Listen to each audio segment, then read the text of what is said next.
What's up, everybody? Today I'm going to be reviewing a game called PotionSlingers. Now in PotionSlingers, you're going to have well over 100 cards that you're going to be able to try to use. And what you're going to be doing is you're going to be throwing potions at each other and trying to basically be the first player to knock them out. So let's take a look at it. So in the game, you've got well over 100 different cards that you're going to be using. All that have different types of text, different types of abilities, different types of little cool things.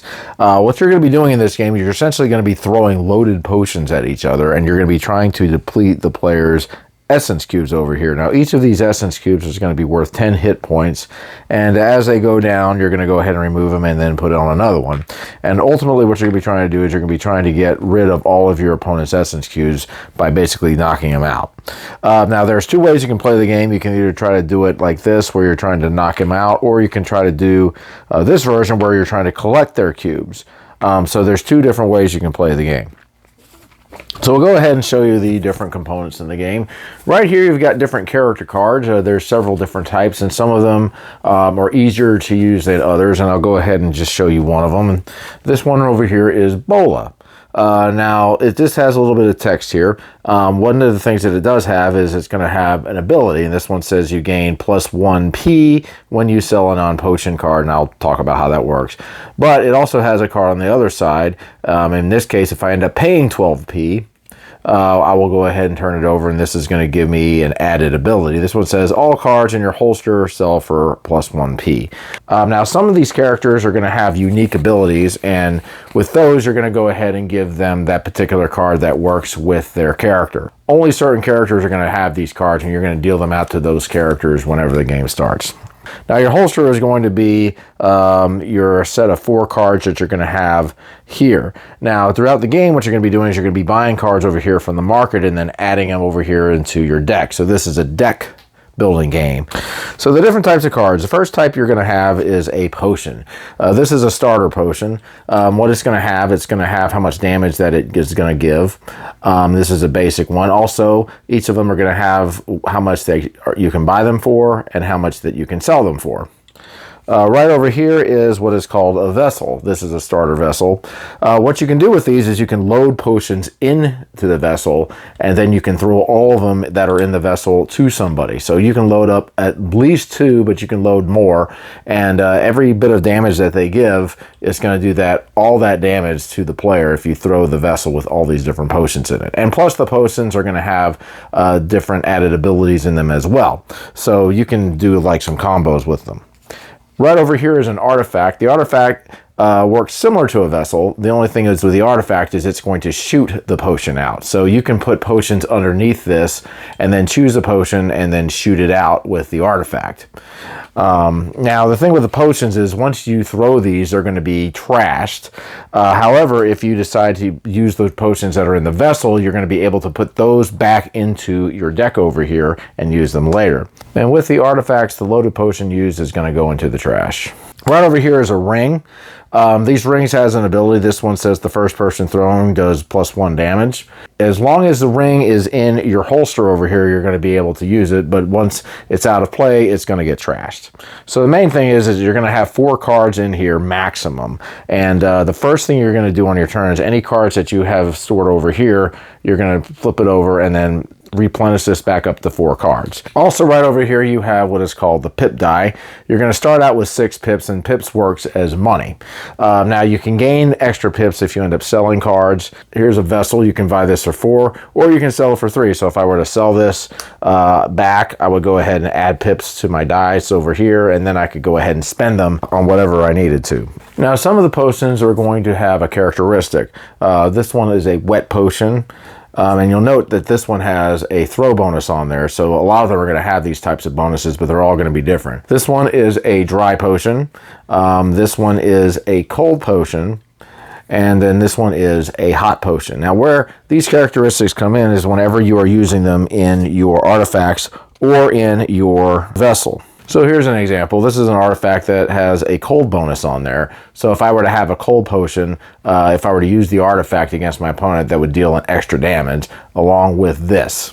And here's an example of a vessel. This is cold and dry. This has a cold plus dry bonus. You would have to have a cold and a dry potion in this vessel in order to gain this bonus. I'll give you an idea of some of the cards here. Here's an artifact that says every time you would take damage, you may trash one loaded potion. Here's another one. This one's a vessel. This gives 4+4 damage with a hot and dry bonus. This one says you may exchange a loaded potion with a potion at the top of an opponent's deck. And there's just tons and tons of these cards. Just another example. This one has 2 damage, and it says you may create a starter potion at the top of your deck. So again, these are going to have different abilities that you can use. So let's just go through a typical turn over here. Right now, I've got 4 cards. I do not have any cards here yet. So I'm going to go ahead and start out with 6 pips over here. I won't be any replenishing yet, but let's go ahead to the next part. Next part says gain 6 pips, so I've gained 6 pips. Next is buy cards from the market. So I'm looking at the cards here, and let's just say I decide, okay, I'm going to go ahead and buy a dry potion. So I'll put that there, face down, and then I'll go ahead and put that there. Since I just bought a dry potion, I could buy this. So this is going to spend all my pips, and this is an artifact that uses dry potions. So I'm going to go ahead and put this under here. Next up is I'm going to load an artifact or a vessel if I would like to. So let's just say I decide, okay, there's an artifact that gives 2 damage. I've got a potion over here. So what I'm going to do is I'm going to put this potion under here like so. I could also do that with the vessel if I wanted to. Next says throw a potion or a vessel. So right now I don't have a potion. Let's just say I happen to have a potion like through this or something like that. Boom. This would deal 1 damage to my opponent. There's no other text, so my opponent in this case would go ahead and take 1 damage. Let's just say that was my opponent. Now let's just say the vessel that I had at some point later in the game had these 3 potions over here. So I had this, this, and this, and I put them in this vessel. Let's just say I decide I want to throw the vessel at my opponent. So we'll go ahead and start with this. It says load 2 potions, combine the loaded potions. So it's basically just telling you what to do. So this one right here deals out 1 damage. This one also deals out 1 damage. And then this one over here is for cold. This vessel is not a cold vessel, so it won't work with it, but it does give out 2 damage. Now the vessel in this case is going to be out of play, but any of the cards that I had loaded in the vessel are going to be placed back into my deck like this. So I would just put them back over here. If I wanted to attack with the artifact, I would just simply shoot the gun, so to speak, and pick one of the potions. But there's plenty of different cards that will also allow you to heal, and it will also be able to deflect some damage. So there's a lot of different things that can happen in this game. Another thing you can do is you can drop an item from your holster. Essentially what that means is you're going to take a card out of your holster and you're going to put it on the bottom of your deck like so, if you decide to do that. And then you can also try to flip your character. Now at the start of your turn, what you're going to do is you're going to go ahead and refill your holster, which basically means you're going to go ahead and just fill it back up to 4 cards. If you run out of cards before the 4, that's okay. So, and then it goes on to the next player's turn. So anyway, you're going to basically be going back and forth, throwing potions at each other, throwing loaded potions, shooting potions, healing yourself, just depending on whatever cards you get or what special abilities that you have.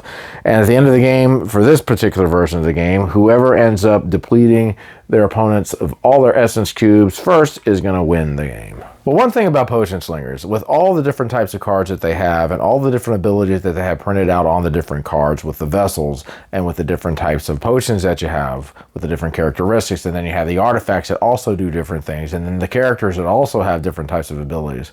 Man, there really is like very little limit as to what you can do. There's all sorts of creative ways that you can try to attack your opponents with potions. When you're looking at the market, you can try to figure out what cards you want to buy, and then you have to figure out which cards you want to sell. A lot of different options that you can do, but ultimately what you're trying to do is you're just trying to basically throw potions at your opponent and just try to knock them out. Now you can also do things like block, and you can also heal yourself. There's different abilities that each of these things have, but there's so many of them.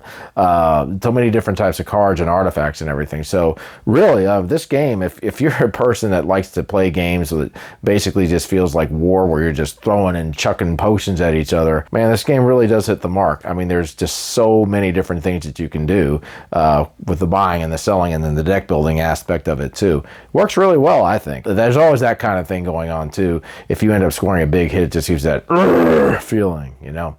But anyway, PotionSlingers, good game. I like it, and I'd recommend it to anybody who likes games like this. So we will catch you later, guys. That is my review. Keep on gaming. We'll see you later.